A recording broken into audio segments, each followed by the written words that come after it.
Eu sou Wilson de Campos Vieira, psicanalista. Estou vindo hoje falar para vocês sobre depressão e também sobre os tipos de personalidade que seriam mais propensas a depressões. Vamos começar falando do alemão Emil Kraepelin, considerado o criador da psiquiatria moderna. Ele acreditava que haveria um tipo de depressão cuja causa seria biológica, exclusivamente biológica, dita também endógena, que viria de dentro da gente, sem qualquer interferência de acontecimentos da vida. E uma outra reação, outro tipo de depressão, dita reativa, justamente porque seria uma reação a acontecimentos problemáticos da vida, por exemplo, separações, perda de emprego. Na sequência de Kraepelin, Freud, em 1917, escreveu um artigo sobre depressão. E ele acreditava também que a maioria das manifestações de depressão teria uma causa biológica. Mas para uma pequena porção, Freud teria encontrado uma causa psicológica. Qual? Sempre perdas. E o indivíduo, então, tomado de depressão, ficaria com sentimentos de falta com baixa autoestima, desvalia e sempre fortes sentimentos de culpa. Né? Bom, mas acontece que com o decorrer dos anos, até hoje, nunca foi provada que uma depressão fosse exclusivamente biológica. Né?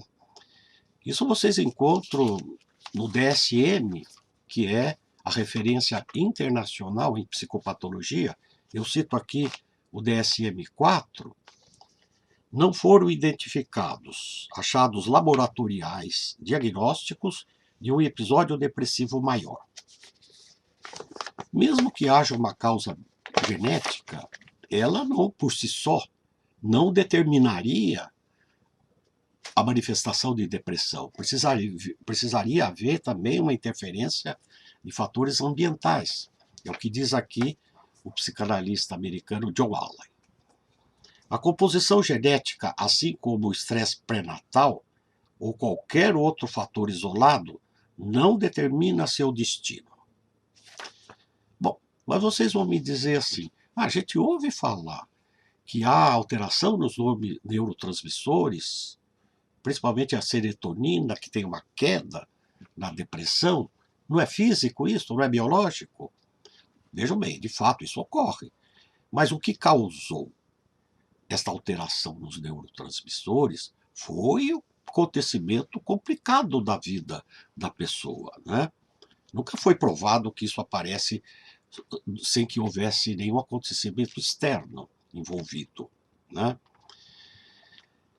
Agora vejam o seguinte: se uma pessoa escuta, pessoa deprimida, ela escuta que a doença dela é puramente física, o que ela vai fazer? Ela vai passivamente ficar tomando a medicação, tudo bem, mas não vai fazer nada para procurar melhorar as condições de vida dela que estão levando à depressão. Né? Na sequência desses autores, vamos falar agora de um psicanalista britânico, John Bowlby, que observou, nos anos 70, uma coisa muito importante. Crianças pequenas, bebês, até 2 anos, 3 anos de idade, deixados pela mãe ou por quem cuidasse mais aproximadamente deles, eles tinham inicialmente uma reação dita de protesto. Choravam muito alto, gritavam, ficavam muito irritadiços, recusavam contactos, né? Mas, passado 2, 3 dias, os movimentos diminuíam, o choro ficava intermitente, ficaram mais apáticos, hostis às outras crianças, e com o passar das semanas, eles iam ficando numa situação observada uns 10 anos antes pelo psicanalista também René Spitz, que chamou de depressão anaclítica. A criança ficava largada no leito, no berço dela, ficava largada, horas acordada, sem movimentação nenhuma, né? Isso acontecia já com bebês de 6 meses, né? Agora, notem o seguinte, um bebê de 6 meses, ele é muito novo para ter esses sentimentos complexos que Freud atribuía à depressão, desvalia, fortes sentimentos de culpa. E, no entanto, ele está deprimido. O Spitz mesmo dizia que a expressão desse bebê lembra o adulto deprimido. E foi verificado também em macacos isolados que tinham reação semelhante a essa do bebê. Então, vejo bem, nessa sequência que Bowlby observou de uma fase de protesto e uma outra, digamos, de letargia que progride para a depressão anaclítica, né? O que nós vemos? Que a criança, primeiro, ela reage para ter a mãe de volta. Ela não consegue e desiste. E a depressão é esta desistência. Essa desistência. A desistência, ela pega a gente por inteiro, né? Nossos movimentos, a gente fica mais imobilizado na depressão, né? A pessoa fica sentada horas na cama, se movimenta menos, o pensamento mesmo fica como que imobilizado nas mesmas ideias negativas, atolado ali, sempre repetindo a mesma coisa, né? E com o passar do tempo, no agravamento da depressão, vai aparecendo aquilo que se chama lentidão psicomotora. Os gestos são tomados de lentidão, o pensamento é lento, o discurso fica lento, né? Então, aí como é que a gente entenderia essa lentidão? Veja bem, a pessoa ficou sem saída, né? Aquele ímpeto que a gente tem de ir para frente, de ir para o futuro e adiante, a pessoa perde.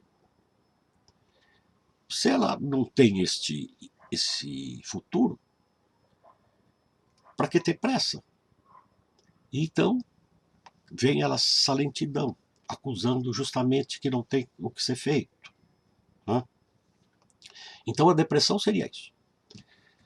Na sequência, também, desses autores, vou falar agora para vocês do psicanalista americano Sidney Blatt, recente, que morreu em 2014, que revelou a existência de 2 tipos de personalidade que seriam mais propensas a depressões graves.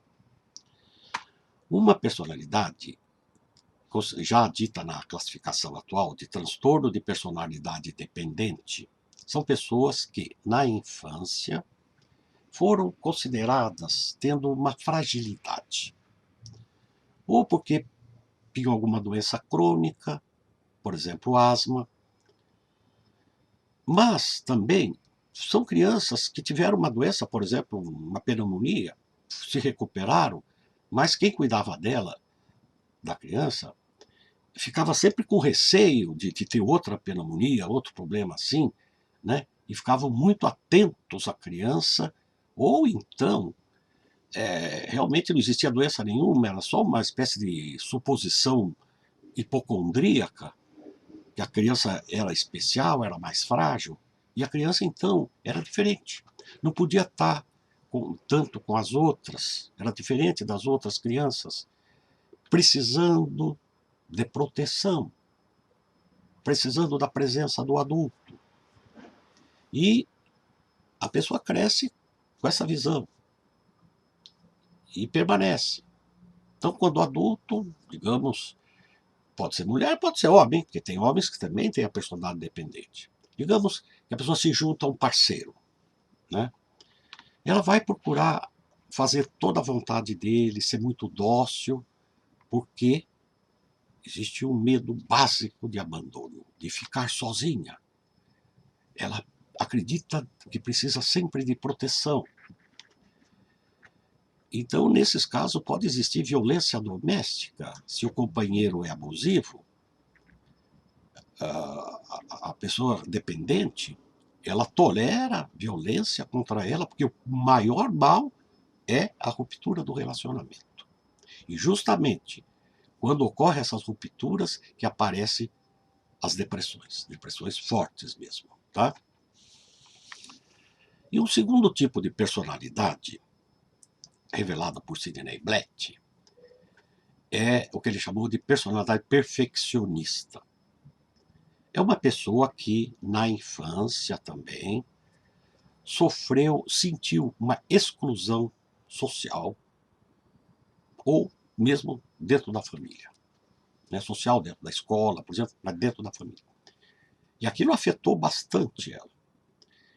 E ela, então, vai entrar num empenho muito forte para a vida fora, em realizações, querendo provar, através de conquistas, realizações, o valor dela. E entra num perfeccionismo, como se esse perfeccionismo fosse a medida de seu valor. Né? Mas pode ocorrer um fracasso, que muitas vezes depende de circunstâncias externas, ou então uma demanda muito grande feita sobre o indivíduo, que ele não dá conta daquilo e não conseguiu. E nesse caso, então, vem a depressão. Vem a depressão e com ela esse sentimento de exclusão que ele teve na infância. Né? Bom, esses são os dois tipos de personalidade que Sidney Blatt diz mais propensas à depressão. O criador da psicoterapia cognitiva comportamental, Aaron Beck, pegou esses dois tipos e levou para lá também, tá? Bom, espero que, falando assim, eu tenha ajudado pessoas deprimidas ou propensas à depressão a se entenderem melhor e poder aliviar-se de seus problemas, tá? Bom, era isso que eu tinha para falar para vocês hoje, tá bom? Então, tchau, tchau.